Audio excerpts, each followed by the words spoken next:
someone's in trouble with the IRS.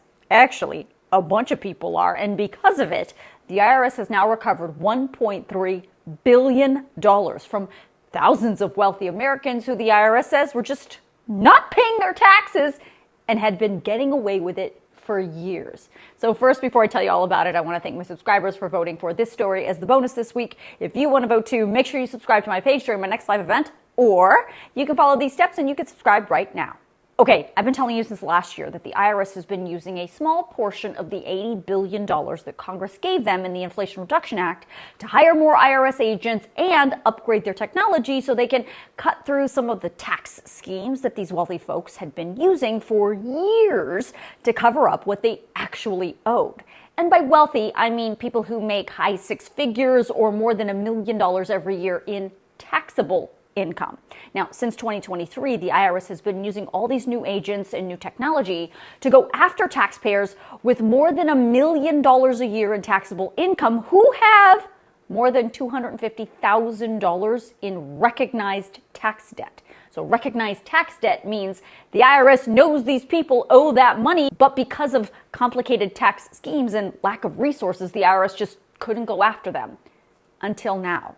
By the fall of 2023, the IRS had targeted 1,600 wealthy tax cheats. And as of September of 2024, the IRS says they have now recovered $1.1 billion from about 80% of them. That means there's still more money to be collected from that other 20%.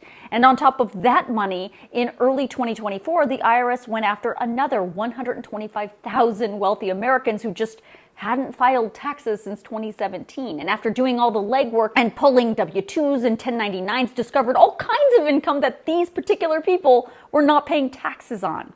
Well, in the first 6 months of that program, the IRS got the first 21,000 folks to pay $172 million in back taxes.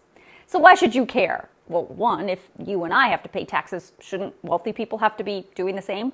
And two, that more than $1 billion was just sitting in these wealthy folks' bank accounts. And that's money that should have been added to the pot of money the U.S. government uses to fund all kinds of things, including programs that benefit kids and lower income Americans and our seniors and veterans. Also, it's worth noting the IRS isn't just using the money Congress gave them in the Inflation Reduction Act to go after wealthy tax cheats. They're also using a portion of the money to hire folks to answer the phones at the IRS or improve online tax services for all of us, and used it to create the Direct File program, which allows all of us U.S. taxpayers to file taxes for free directly to the IRS without having to buy any third-party software.